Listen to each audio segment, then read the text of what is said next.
Graça e paz a todos. Neste capítulo, Paulo adverte a igreja a tomar cuidado com filosofias e ensinamentos humanos, porque isso poderia nos aprisionar e nos separar de Jesus. Para evitar isso, deveríamos focar em Jesus Cristo, porque nele habita todo o poder, autoridade e conhecimento. Quero que vocês saibam quanto estou lutando por vocês, pelos que estão em Laodiceia e por todos os que ainda não me conhecem pessoalmente.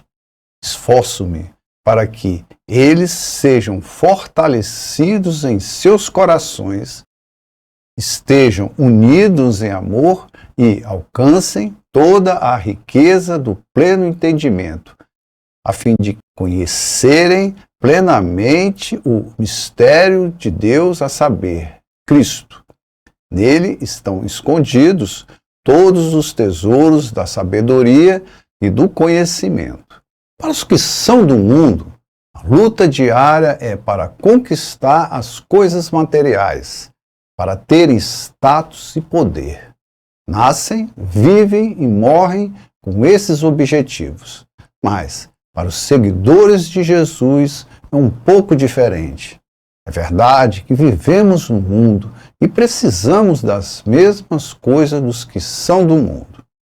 Porém, diferentemente dos que são do mundo, o nosso foco é o reino de Deus e devemos nos esforçar para alcançá-lo. Paulo, como um homem espiritual que era, sabia que existe uma guerra no mundo espiritual. Sabia que Satanás luta com todas as forças para nos desviar do caminho de Deus. Sabia também que a nossa defesa contra esses ataques é a fé no nosso Senhor e Salvador Jesus, reforçada por nossas orações e por nosso desejo de fazer o que é certo. Paulo, como apóstolo de Jesus, usava todas essas armas para ajudar a igreja. Eu lhes digo isso para que ninguém os engane com argumentos aparentemente convincentes. Porque, embora esteja fisicamente ausente, estou presente com vocês em espírito e alegro-me em ver como estão vivendo em ordem e como está firme a fé que vocês têm em Cristo.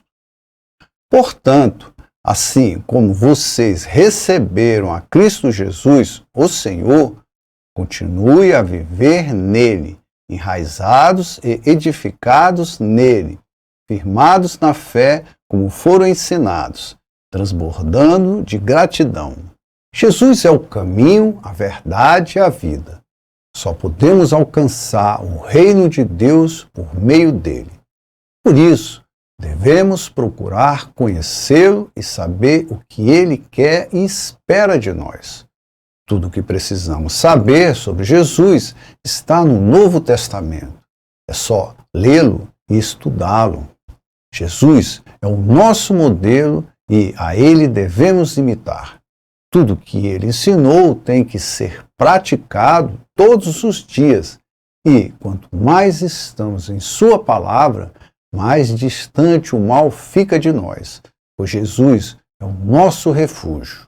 Tenham cuidado para que ninguém os escravize a filosofias vãs e enganosas, que se fundamentam nas tradições humanas e nos princípios elementares deste mundo, e não em Cristo, pois em Cristo habita corporeamente toda a plenitude da divindade e, por estarem nele, que é o cabeça de todo o poder e autoridade, vocês receberam a plenitude. Tudo o que precisamos está em Jesus, que é o Verbo que se fez carne.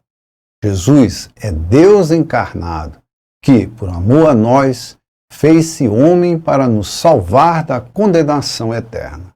Então, precisamos tomar cuidado com ensinamentos que não estão de acordo com os seus ensinamentos. Infelizmente, na época de Paulo, existiram e, nos dias atuais, existem homens arrogantes, vaidosos e gananciosos que se colocam como mestres e doutores, os quais acham que têm um conhecimento superior sobre Deus e criam ensinamentos que não condizem com o que está na Bíblia. O pior é que muitos os seguem, deixam de seguir a Deus para seguir a homens. Nele também vocês foram circuncidados, não com uma circuncisão feita por mãos humanas, mas com a circuncisão feita por Cristo, que é o despojar do corpo da carne. Isso aconteceu quando vocês foram sepultados com ele no batismo, e com ele foram ressuscitados mediante a fé no poder de Deus que o ressuscitou dentre os mortos. Em Cristo Jesus, somos separados da carne e de seus desejos. Passamos a ser espirituais, porque morremos para as coisas do mundo e nascemos para as coisas de Deus. Na carne, estávamos separados de Deus, ou seja, estávamos mortos para Deus. Mas, graças a Jesus, que nos reconciliou com o Pai, renascemos para uma nova vida em que os desejos da carne não nos controlam e o mal não tem mais poder sobre nós. Quando vocês estavam mortos em pecados e na incircuncisão da sua carne, Deus os vivificou juntamente com Cristo. Ele nos perdoou todas as transgressões e cancelou a escrita de dívida, que consistia em ordenanças e que nos era contrária. Ele a removeu pregando-a na cruz e, tendo despojado os poderes e as autoridades, fez deles um espetáculo público, triunfando sobre eles na cruz. As leis de Deus mostram o que nos condena, o que não serve para a nossa salvação. Se não existisse lei, não existiria pecado. Pecado é a transgressão da lei, e como ninguém conseguiu cumprir a lei em sua totalidade, Deus se fez carne para fazer o que não conseguíamos fazer. Não só isso, entregou a sua própria vida para que não tivéssemos mais pecado. Diferentemente do que alguns pensam, a cruz não é a derrota de Deus, mas a vitória de Deus sobre o príncipe desse mundo e sobre a morte, porque antes éramos do maligno, mas agora somos de Deus e a morte não mais existe para nós.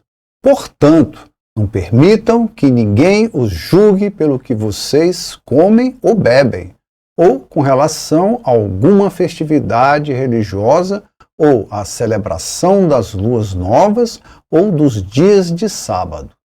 Estas coisas são sombras do que haveria de vir. A realidade, porém, encontra-se em Cristo. Os judeus convertidos se orgulhavam de suas tradições religiosas e queriam que os gentios se convertessem ao judaísmo também. E Paulo não concordava com tal ensino. Isso provocou a realização do primeiro concílio da igreja, em que os apóstolos se reuniram e tomaram a decisão de que os gentios deveriam se abster de alimentos sacrificados aos ídolos, do sangue, da carne de animais estrangulados e da imoralidade sexual. Isso está em Atos capítulo 15, versículo de 28 e 29. Veja que não falam de guarda de sábado, das festividades ou celebrações religiosas e de se absterem de outros tipos de alimentos.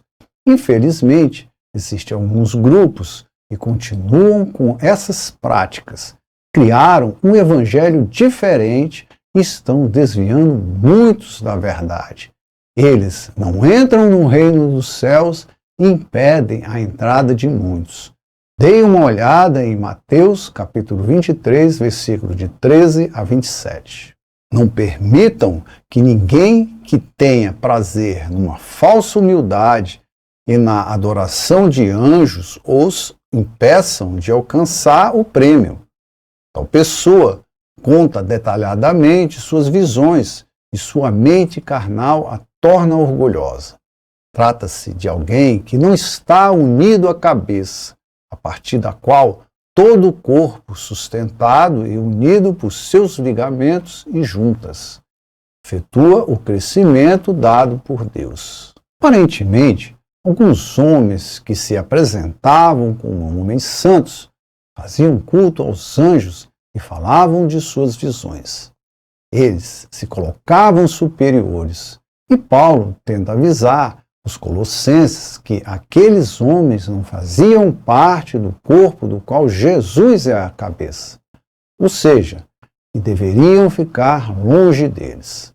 Precisamos tomar cuidado com pessoas que se dizem ser de Deus e começam a falar de coisas que não estão na Bíblia, porque isso pode nos afastar de Deus e a consequência é perdermos a salvação.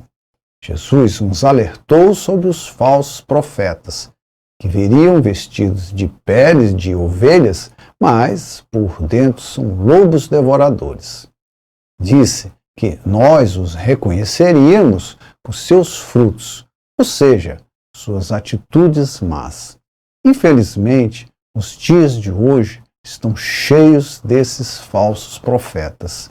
Eles se colocam como homens santos, mas são podres por dentro. O interesse deles é dinheiro, poder e status social. São incapazes de ajudar alguém, não têm amor e são extremamente orgulhosos.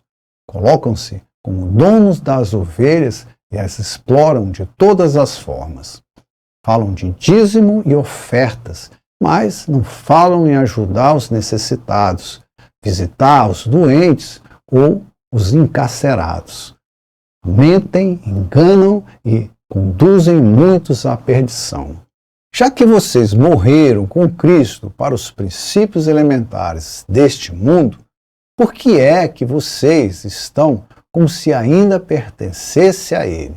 Se submetem a regras, não manuseie, não prove, não toque? Todas essas coisas estão destinadas a perecer pelo uso, pois se baseiam em mandamentos e ensinos humanos. Essas regras têm, de fato, aparência de sabedoria, com sua pretensa religiosidade, falsa humildade e severidade com o corpo, mas não têm valor algum para refrear os impulsos da carne. Jesus, que é o nosso pastor, a Ele devemos seguir. Tudo de que precisamos saber está no seu Evangelho. Então, o que precisamos fazer é estudar a sua palavra. Muitas doutrinas humanas foram criadas e colocadas acima de Deus. Quem as cria dizem o que os membros de suas instituições devem comer, vestir e como devem se comportar. Mas aqui cabe uma pergunta. Quem a eles deu autoridade tanto de criar doutrinas como de mandar nos membros da igreja? Colocam-se como ungidos de Deus, mas trabalham para o diabo, quando mentem, enganam e distorcem as Escrituras. Esses que fazem essas coisas não são de Deus, não se converteram a Jesus, esses ainda estão na carne. Chegamos ao fim desse capítulo, espero que tenha sido útil. Se gostaram, compartilhem, deem o seu like, vai ajudar o canal a crescer e atingir mais pessoas. Então, fique na paz do Senhor e que Deus abençoe a todos.